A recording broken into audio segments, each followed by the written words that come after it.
Mm, yeah, yeah.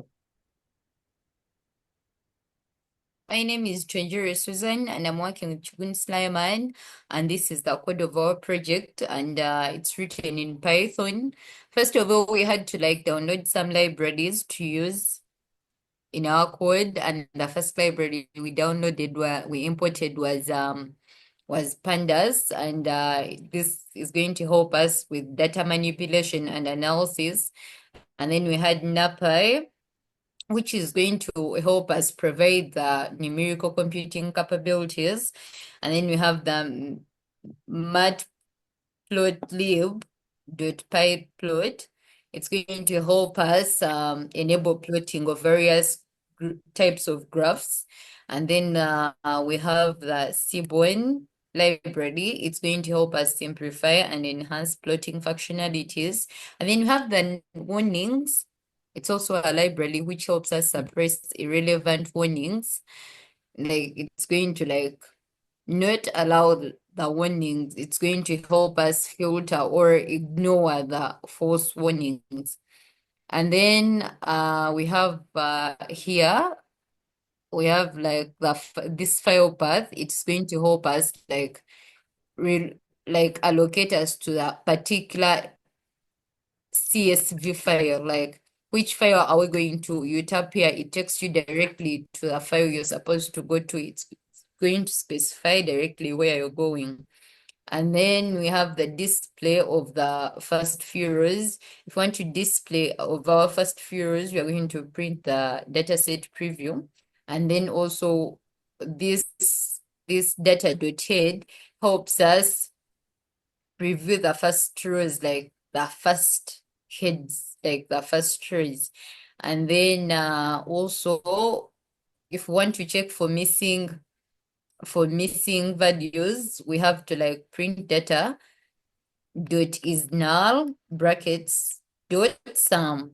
This one is going to help us check for missing values in each column.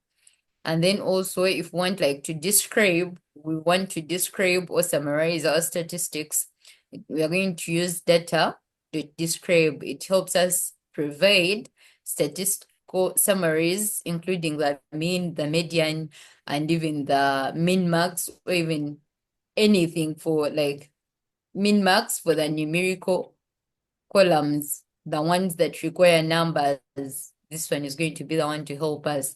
Then you're going to see how it is actually going to output our data, the one we put in, it's going to show you how it summarizes the numerical values. Then also we have the scatter plot glucose level versus the EGG. This one is going to help us visualize how glucose levels relate to the EGG frequency. Like the way it is here, it's going to show us this one is related to this in this other way, visually we are going to see it and see. It's going to help us show what is what. Then scroll the box plot of glucose level, diabetes status. This one is going to help us, it's going to show us the glucose levels for both the healthy and the diabetic subjects, who have diabetes, who is sick, who is healthy. This one is the one going to help us differentiate and show us the levels in the people that are sick, which level of glucose are they supposed to be at, or which level of glucose are they at, the fact that they are okay, and these ones, which level are they at. And then we have the line plot for EGG amplitude variation as per patient ID. This one is going to help us it's going to help it's going to help us plot the EGG amplitude variations across the patient ID to observe the trends, to observe the patterns. What are we basing on to say this one is not okay or this one is okay? Then we have the diabetes prevalence This one is going to help us like show us, it's going to give us a number. It's going to show us the number of diabetic and health subjects in the data set. This particular data set, this part is going to help us like show us who are okay, who are not sick. It's going to give us like a number. It's going to come up to help us like come up with a number of like who is okay, who is not okay in this particular like our sample data set. And then we have the uh, plot of glucose level by the diabetes status. This one, it's going to help us provide a distribution comparison for glucose levels in both categories, like which level are you supposed to, which level are they at for them to be okay? Like it's going to help us like take us through. So I'm going to let my colleague take us through the remaining part. Thank you. Yeah, so I'm going to pick up from there and I'll take you through first. Among the last ones, we have the heat map. The heat map will show a correlation between all the features, all the major features, and it will tell you the major features are glucose levels, and then it is EGG frequency, then EGG amplitude, then the diabetes status, of course. Because combining the rest, you need to know whether the diabetic or not, so that you can train the model, so that it can later on uh, tell on its own that this is either diabetic or not. So as she said from up the code is having a database preview. This will show you. So the database, you have, if you look aside here, we have more data sets. I mean, more other what, small data sets. Then for this first one, we need to work with this. This is the whole data set, if you can see it. Then for the code, for the preview, this is just giving you the small preview of the data set and everything that is inside there. Then um, all the features, if you see, it is giving you an overview of everything inside. Then the second one is to tell you the missing features. If there is any missing feature, it will show it. But now that there are no missing features in that data set, it has shown 0, 0, 0, 0. Then the other last one, as you said, the statistical analysis. This will show the range of most of the things that are inside there, the maximum range, the least range of the feature, and it will tell you the maximum feature, I mean the mean amplitude, the mean, something like that. It will tell you it will give you an insight of the general data set features. So yeah, that is the statistical part, and it does all this respective of each feature. Yeah. So to come to the actual visualization of everything and how it is, the first one was showing the glucose levels versus the EGD efficiency. So if you see that for the healthy ones, the glucose levels, if you look on the side where the glucose levels are way high, when the glucose levels are way high, then the EGD efficiency, you see that they are more diabetic,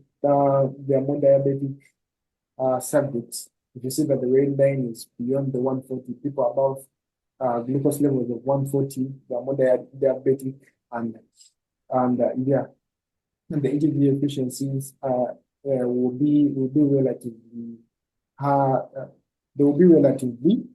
You see the dots are concentrated at the bottom, so the EGD efficiency will be relatively low. And on the other side, the healthy ones are below 140 glucose levels, and they are concentrated mainly above the 0.2 and above the 0.1 of the efficiency, the efficiency. Then this is the glucose level distribution by the database status. So as you saw that the higher the glucose levels, the more you find the concentration of the diabetic people. So more diabetic people are falling under the high levels of what? Glucose, yeah. So as you've seen this scatter plot, yeah, that is what it shows. Then you go down amplitude variations across the patients. So patients with with prevalence in diabetes, they are having higher what? higher amplitudes, and we are seeing that the amplitudes go on varying depending on the levels of what, the levels of diabetes prevalence in the data set, in the levels we're working on.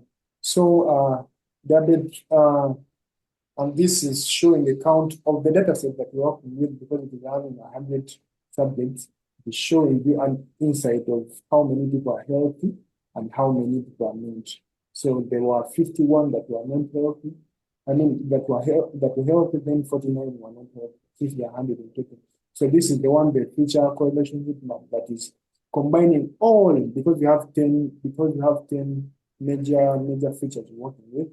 So this is combining all of them, and it is showing you, it is showing you it is combining everything, all the others that it had in segments and pairs. This is combining everything in one. So correlation features with database, I mean with that, with diabetes status. So this is the same thing as a heat map, but in a different format. Yeah. So this is what it does, and most of the other visualization features that are down, that is used to try to visualize and know what the data set is having, and try to know whether the data set is okay to train our model, and we have to come up with a better understanding of what we are going to train the model on, and whether it will be accurate with time. So I thank you, and I appreciate the time you've given us. Hopefully the next session will be better. Yeah, have a great one.